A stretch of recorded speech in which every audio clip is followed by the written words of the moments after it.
26 ಜನವರಿಗೆ ಯಾಕೆ ನಾವು ಗಣರಾಜ್ಯೋತ್ಸವ ಅಂತ ಆಚರಿಸ್ತೀವಿ? ಬೇರೆ ದಿನಾನು ಆಚರಿಸಬಹುದಿತ್ತಲ್ವಾ? ಭಾರತಕ್ಕೆ ಸ್ವತಂತ್ರ ಸಿಕ್ಕಿದ್ದು ಆಗಸ್ಟ್ 15, 1947. ಈಗ ಯಾವುದೇ ದೇಶ ಸ್ವತಂತ್ರ ಆಗಿದೆ ಅಂದ್ರೆ ಆ ದೇಶನ ನಡೆಸಬೇಕು ಅಂದ್ರೆ ತನ್ನದೇ ಆದ ಕಾಯ್ದೆ ಕಾನೂನು ಅಂತ ಬೇಕಾಗುತ್ತೆ.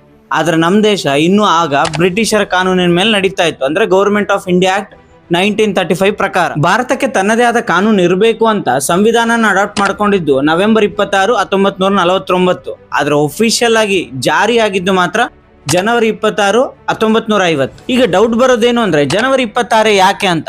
ಪೂರ್ಣ ಸ್ವರಾಜ್ಯನ ಒಂದು ರೆಸೊಲ್ಯೂಷನ್ ಪಾಸ್ ಆಗಿತ್ತು ಲಾಹೋರ್ ಸೆಷನ್ ಅಲ್ಲಿ ಡಿಸೆಂಬರ್ 31, 1929ರಲ್ಲಿ. ಇಂಡಿಯನ್ ನ್ಯಾಷನಲ್ ಕಾಂಗ್ರೆಸ್ ಮುಖಾಂತರ ನಮಗೀಗ ಕಂಪ್ಲೀಟ್ ಇಂಡಿಪೆಂಡೆನ್ಸ್ ಬೇಕು ಅಂತ ಹೇಳಿ. ಇದಕ್ಕೂ ಮುಂಚೆ ಕೆಲವೊಬ್ರು ಇಂಡಿಯಾನ ಡೊಮಿನಿಯನ್ ಆಗಿರಕ್ ಬಿಡೋಣ, ಅಂದ್ರೆ ಬ್ರಿಟಿಷರ ಅಲ್ಪ ಸ್ವಲ್ಪ ಕಂಟ್ರೋಲ್ ನಮ್ಮ ಮೇಲೆ ಈಗ್ಲೂ ಇರ್ಲಿ, ಉಳಿದಿರೋ ನಿರ್ಧಾರಗಳನ್ನ ನಾವೇ ತಗೊಳ್ಳೋಣ ಅಂತ ಡಿಸೈಡ್ ಮಾಡಿದ್ದು. ಆದ್ರೆ 31 ಡಿಸೆಂಬರ್ 1929ರಿಂದ ನಮಗೆ ಕಂಪ್ಲೀಟ್ ಇಂಡಿಪೆಂಡೆನ್ಸ್ ಬೇಕು ಅಂತ ಡಿಕ್ಲೇರ್ ಮಾಡ್ತಾರೆ. ಈ ಪೂರ್ಣ ಸ್ವರಾಜ್ ಅನ್ನೋದೇನಿದೆ ಅಲ್ಲ, ಇದನ್ನ ಪಬ್ಲಿಕ್ ಆಗಿ ಒಫಿಷಿಯಲ್ ಆಗಿ ಅನೌನ್ಸ್ ಮಾಡಿದ್ದು ಜನವರಿ 26, 1930. ಇವಾಗ ಈ ಡೇಟ್ಗೆ ಹಿಸ್ಟಾರಿಕಲ್ ಇಂಪಾರ್ಟೆನ್ಸ್ ಇದೆ ಅನ್ನೋ ಕಾರಣಕ್ಕೆ ಸಂವಿಧಾನ ರೆಡಿ ಇದ್ರೂ ಕೂಡ 2 ತಿಂಗಳು ಕಾದು ಜನವರಿ 26, 1950ಕ್ಕೆ ನಾವು ಒಫಿಷಿಯಲ್ ಆಗಿ ಜಾರಿ ಮಾಡ್ತೀವಿ. ಅದಕ್ಕೋಸ್ಕರ ರಿಪಬ್ಲಿಕ್ ಡೇ ಕೂಡ ಯಾವಾಗ ಆಚರಿಸ್ತೀವಿ? ಜನವರಿ 26 ಪ್ರತಿ ವರ್ಷ.